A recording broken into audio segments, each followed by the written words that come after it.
Hello, my name is Bianca and welcome to my channel. So, this is my first audiobook series of my new channel and I'm really excited to introduce you to the book that we will be reading. So the book we will be reading today, or this series, is Clockwork Angel by Cassandra Clare, Book 1, the Infernal Device series. I have read this series already and I have very much enjoyed it. It's one of my favorite series. I'm a huge historical fiction nut and in general I just enjoy this series so much. Cassandra Clare is such an amazing writer and I think she's one of my favorite writers of all time. I just enjoy her writing a lot. And it's a really good book. But also, I have not read this book in a very long time. I've just been continuously reading other series and I have a lot to do. So I decided I was going to reread this series and do live reactions of how I feel. So I'm just going to read the synopsis of this book just to give you a little interest to see if you are interested in this book, because don't knock it until you try it. So, when Tessa Gray crosses the ocean to find her brother in Victorian England, something terrifying is waiting for her in London's downtown. Kidnapped by the mysterious Dark Sisters, who are members of a secret organization called the Pandemonium Club, Tessa soon learns that she has the power to transform into another person. The Magister, the shadowy figure who runs the club, will stop at nothing to claim Tessa's power for his own. Friendless and hunted, Tessa takes refuge with shadow hunters, warriors dedicated to ridding the world of demons. She soon finds herself fascinated by and torn between two best friends, James and Will. As Tessa is drawn deep into a plot that threatens to destroy the shadow hunters, she realizes that she may need to choose between saving her brother and helping her new friends save the world, and that love may be the most dangerous magic of all. So yeah, that's the synopsis of this book. I'm just going to flip through the few beginning pages. There is a foreword, like basically an author's note kind of thing in the beginning of the book. If you do want me to read that, I can do a whole thing on that. I've already read it, so it's up to you guys. I can come if you comment and you say you want me to, then I would totally read it. But yeah, so the first page, of course, is a title page. Then I do not like the way I just did that with my book. Okay, then it's the whole copyright thing, and then copyright page. And then this book is for Jim and Kate. Also, disclaimer now. All of this goes to Cassandra Clare. All rights go to Cassandra Clare. Copyright, everything. It's all Cassandra's most amazing works. Okay? So it's not on me. So I just wanted to mention that real quick because I need to cover my bases. So the next page is these really amazing graphics that she does of the different places and what they are, and it's really amazing. So, and then the next couple pages are the forewords, which are very good. If you have time to read them, I would really suggest reading it, or if you want me to, I will. It's one of the best little author notes that I've ever read. So I'm going to start on the prologue. So here we go. Prologue. London, April 18th. I am sorry. Redo. Prologue. London, April 1878. The demon exploded in a shower of ichor and guts. William Herondale jerked back the dagger he was holding, but it was too late. The vicious the vicious acid of the demon's blood had already begun to eat away at the shining blade. He swore and tossed the weapon aside. It landed in a filthy puddle and completely smoldered like a doused match. The demon itself, of course, had vanished, dispatched back to whatever hellish world it had come from, though not without leaving a mess behind. "Jem!" Will called, turning around. "Where are you? Did you see that? Killed it with my one blow. Sorry. Killed it with one blow. Not bad, eh?" But there was no answer to Will's shout. His haunting partner had been standing behind him in the damp and crooked street a few moments before, girding his back. Will was positive. But now Will was alone in the shadows. He frowned in annoyance. It was much less fun showing off without Jem to show off too. He glanced behind him to where the street narrowed into a passage that gave onto the black, heaving water of the Thames in the distance. Through that gap, Will could see dark outlines of docked ships, a forest of masts like a leafless orchard. No Jem there. Perhaps he had gone back to Narrow Street in search for better illumination. With a shrug, Will headed back the way he had come. Narrow Street cut across Limehouse, between the docks, beside the river, and the cramped slums spreading west towards Whitechapel. It was as narrow as its name suggested, lined with warehouses and lopsided wooden buildings. As the moment it was deserted. Even the drunk staggering home from the grapes up the road had found somewhere to collapse for the night. Will liked Limehouse, liked the feeling of being on the edge of the world where ships left each day for unimaginable far ports. That the area was a sailor's haunt, and consequently full of gambling hells, opium dens, and brothels didn't hurt either. It was easy to lose yourself in a place like this. He didn't even mind the smell of it. Smoke and rope and tar, foreign spices mixed with the dirty river water smell of the Thames. Looking up and down the empty street, he scrubbed the sleeve of his coat across his face, trying to wipe off the ichor that stung and burned his skin. The cloth came away stained green and black. There was a cut on the back of his hand, too, a nasty one. He could use a healing rune, one of Charlotte's preferably. She was particularly good at drawing irises. Yeah, just letting you know, I can't pronounce some of these stuff. I'm sorry. Yeah, really sorry about that. If I mess up some stuff, I apologize. Anyways, a shape detached itself from the shadows and moved towards Will. He started forward, then paused. It wasn't Jem, but rather a mundane policeman wearing a bell-shaped helmet, a heavy raincoat, and a puzzled expression. He stared at Will, or rather through Will. However accustomed Will had become to glamour, it was always strange to be looked through as if he wasn't there. Will was seized with a sudden urge to grab the policeman's truncheon and watch while the man flapped about, trying to figure out where it had gone.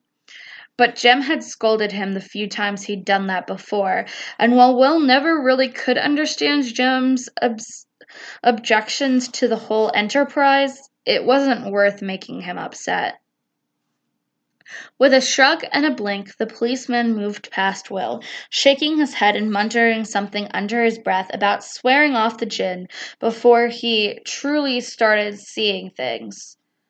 Will stepped aside and let the man pass, then raised his voice to shout, "James Carstairs! Jem! Where are you? You disloyal bastard!" This time a faint reply was answered him. "Over here! Follow the witch light!" Will moved towards the sound of Jem's voice. It seemed to be coming from a dark open between two warehouses. A faint gleam was visible within the shadows, like the darting light of a will-o'-the-wisp. "Did you hear me before? The Shanks demon thought it could get me with his bloody great pincers, but I cornered it in an alley." "Yes, I heard you." The young man who appeared at the mouth of the alley was pale in the lamplight, paler even than he usually was, which was quite pale indeed. He was bareheaded, which drew the eye immediately to his hair. It was an odd silver color, like an untarnished shilling. His eyes were the same silver, and his fine-boned face was angular. The slight curve of his eye the slight curve of his eye was the only clue to his heritage. There was dark stains across his shirt front. His hands were thickly smeared with red. Will tensed. "You're bleeding. What happened?" Jem waved away Will's concern. "It's not my blood." He turned his back towards the alley behind him. "It's hers." Will glanced past his friends into the thicker shadow of the alley. In the far corner of it was a crumpled shape. Only a shadow in the darkness. But when Will looked closely, he could make out a shape of a pale hand and a wisp of fair hair. "A dead woman?" Will asked. "A mundane?" "A girl, really. Not more than 14. At that Will cursed with the great volume and expression. Jem waited patiently for him to be done. "If we'd only happened upon a little earlier," Will said finally. "That bloody demon! That's the particular thing. I don't think that this is a demon's work." Jem frowned. As I said, can't pronounce a lot of things. Shock demons are parasites. Brood parasites. It would have wanted to drag its victim back to its lair to lay eggs in her skin while she was still alive. But this girl, she was stabbed repeatedly. And I don't think it was here either. There simply isn't enough blood in the alley. I think she was attacked somewhere, and she dragged herself here to die of her injuries." "But the Shanks demon!" "I'm telling you, I don't think it was the Shanks demon. I think the Shank was pursuing her, hunting her down for something, or someone else." "Shanks have clear sense of scent," Will allowed. "I've heard of warlocks using them to follow the tracks of the missing, and it seemed to be moving with an odd sort of purpose." He looked past Jim, at the pitiful smallness of the crumpled shape in the alley. "You didn't find the weapon, did you?" "Here." Jem drew something from inside his jacket, a knife wrapped in white cloth. "It's a sort of misericord, or hunting dagger. Look how thin the blade is." Will took it. The blade was incredibly, indeed thin.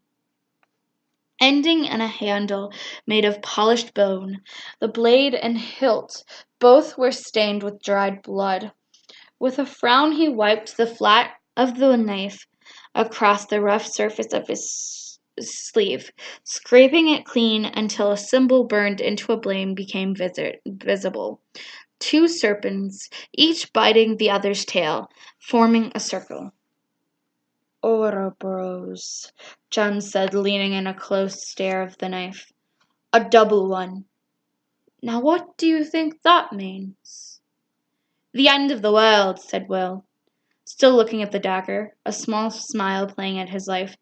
And the beginning. Jem frowned. I understand the symbology, William. I meant, what do you think its presence of on the dagger signifies? The wind off the river was ruffling Will's hair. He brushed it out of his eyes with an impatient gesture and went back to studying the knife. It's an elemental symbol, not a warlock or downworlder one. That usually means human, the foolish mundane sort who think trafficking in magic is the ticket for gaining wealth and fame. The sort who usually end up a pile of bloody rags inside some pentagram, Jem said grin. The sort who like to lurk down the downworlders part of our fair city, and wrapped the handkerchief around the blade carefully. Will slipped it inside his pocket. Don't you think Charlotte will... Do you think Charlotte will let me... I swear, I'm sorry. I'm really sorry. Do you think Charlotte will let me handle the investigation? Do you think you can be trusted in the downworld? The gambling hells, the den of magic vice, the woman of loose morals. Will smiled, the way Lucifer might have smiled moments before he fell from heaven. Would tomorrow be too early to start looking, do you think? Jem sighed. Do what you like, William. You always do. Southampton, May. Tessa could not remember a time when she had not loved the Clockwork Angel. It had belonged to her mother once, and her mother had been wearing it before she died. After that, it was all it took. Sorry, I have to pause for a second. It had belonged to her mother once, and her mother had been wearing it when she died. After that, it had sat in her mother's jewelry box until her brother Nathaniel took it out one day to see if it was still in working order.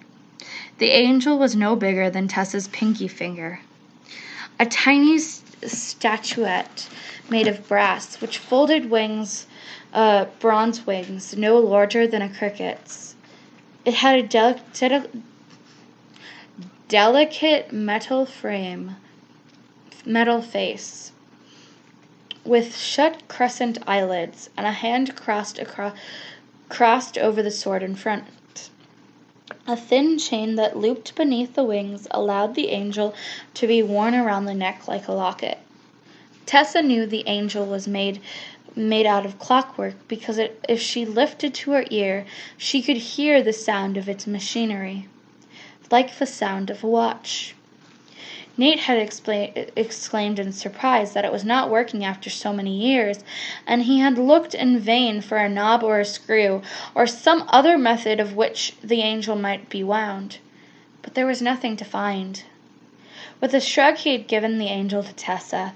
From the moment she had never taken it off. Even at night the angel lay across her chest as she slept, its constant tick-tock, tick-tock, like the beating of a second heart. She held it now, clutched between her fingers, as the main knows its way between other massive steamships to find a spot at the Southampton dock. Nate had insisted that she'd come to Southampton instead of Liverpool, where most transatlantic steamers arrived. He had claimed that it was because Southampton was a much pleasanter place to arrive at. So Tessa couldn't help being a little disappointed by this. Her first sight of England. It was dreary grey. Rain drummed down onto the spirals of a distant church, while black smoke rised from the chimneys of ships and stained the already dull-colored sky. A crowd of people in dark clothing, holding umbrellas, stood on the docks. Tessa strained to see if her brother was among them, but the mist and spray from the ship were too thick for her to make out any individual in great detail. Tessa shivered. The wind off the sea was chilly. All of Nate's letters had claimed that London was beautiful, the sun shining every day. Well, Tessa thought, hopefully the weather there had been better than it was here, because she had no warm clothes with her. Nothing more substantial than a woolen shawl that had belonged to Aunt Harriet, and a pair of thin gloves. She had sold most of her clothes to pay for her aunt's funeral, secured into the knowledge that her brother would buy her more when she arrived in London to live with him. As a shout went out, the Maine, its shining black painted hull gleaming wet with rain, had anchored, and tugs were plowing their way through the heaving grey water, ready to carry baggage and passengers to the shore. Passengers steamed off the ship, clearly desperate to feel land under their feet. So different from the departure from New York. The sky had been blue then, and a brass band had been playing. Though no one was there to wish her goodbye, it had not been a merry occasion. Hunching her shoulders, Tessa joined the disembarking crowd. Drops of rain stung her unproductive head and neck like pinpricks of icy little needles, and her hands inside their insubstantial gloves were clammy and wet with rain. Reaching the quay, she looked around eagerly, searching for a sight of Nate. It had been nearly 2 weeks since she'd spoken to a soul, having kept almost entirely to herself on board the Maine. It would be wonderful to have her brother to talk to again. He wasn't there. The waivers were heading with stacks of luggage of all sorts of boxes and cargo, even mounds of fruit and vegetables wilting and dissolving in the rain.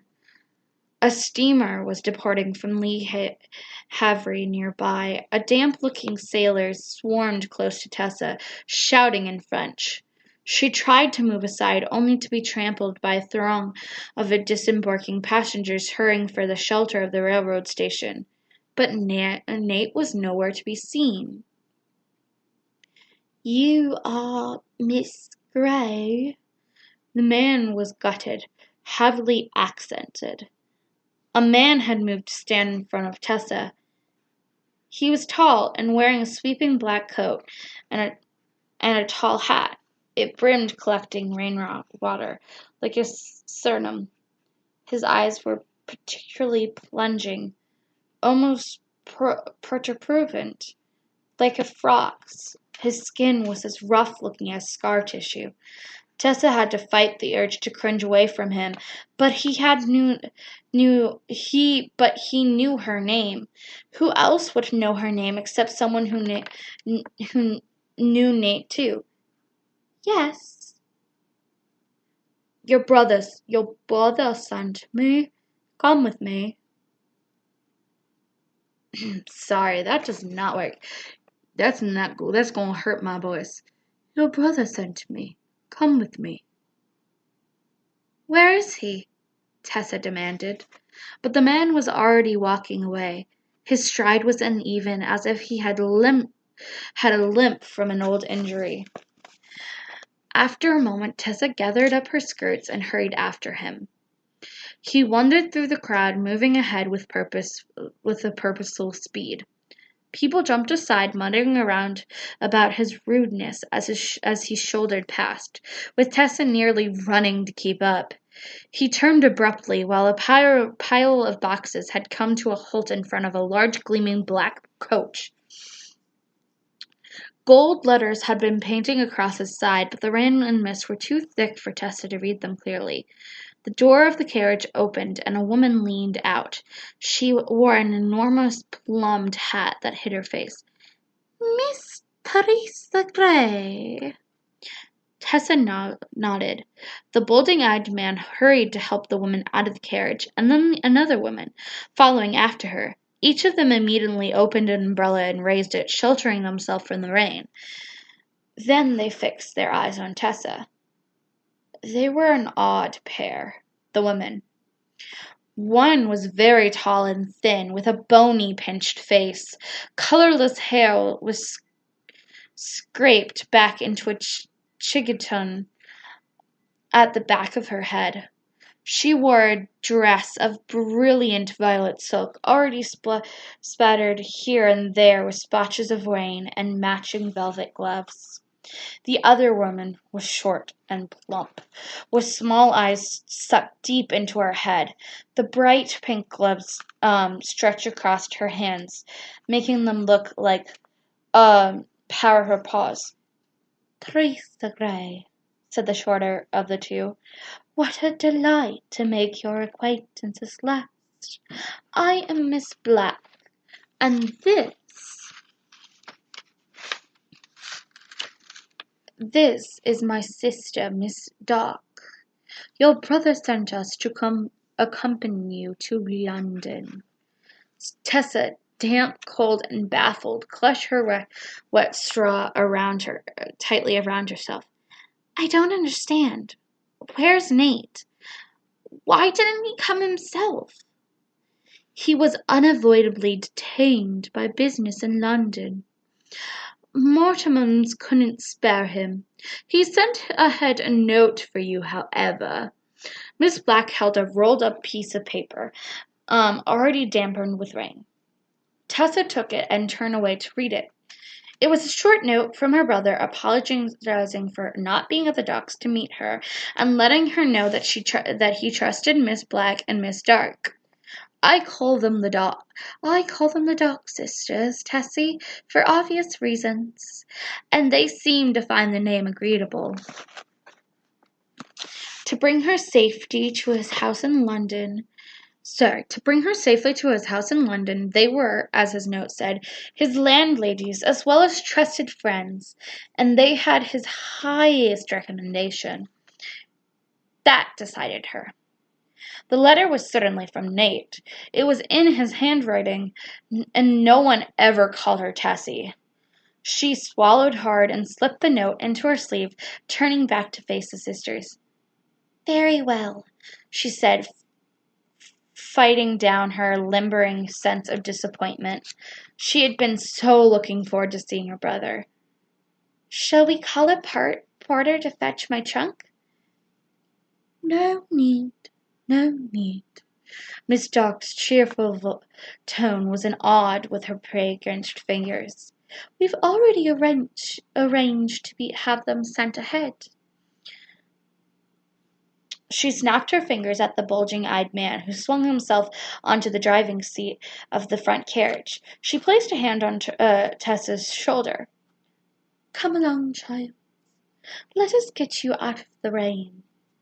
As Tessa moved towards the carriage, propelled by Miss Dark's bony grip, the mist cleared, revealing the gleaming gold image painted on the side of the door. The words, "The Pandemonium Club," curled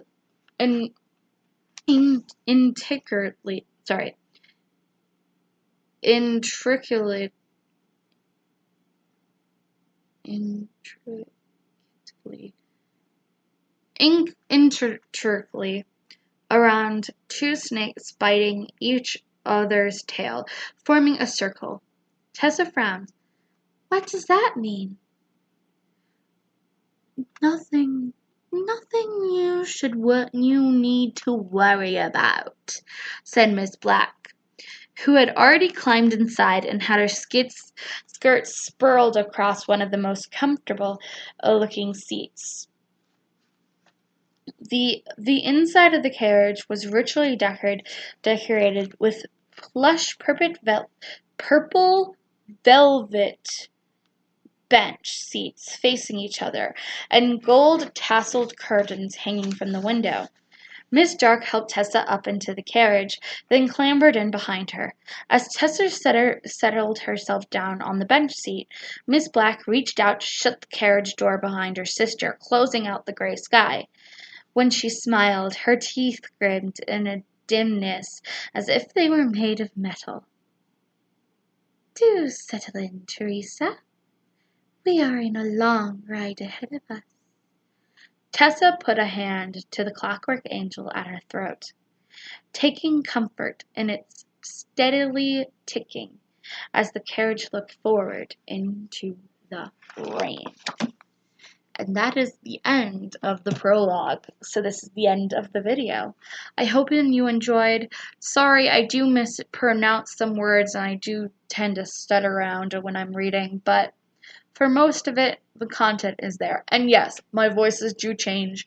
I tend to try to remember, but it's also really hard. I tend to not remember. So it'll happen, but I think I'll be able to keep Tessa's voice the same because it's such a cute little American accent, because you know she's from America. So yeah, I hope you enjoyed. Comment, like, subscribe this video. I do reply to every comment. I will reply to every comment and like your comments. I think responding to people's comments is very important. So thank you and have a wonderful day.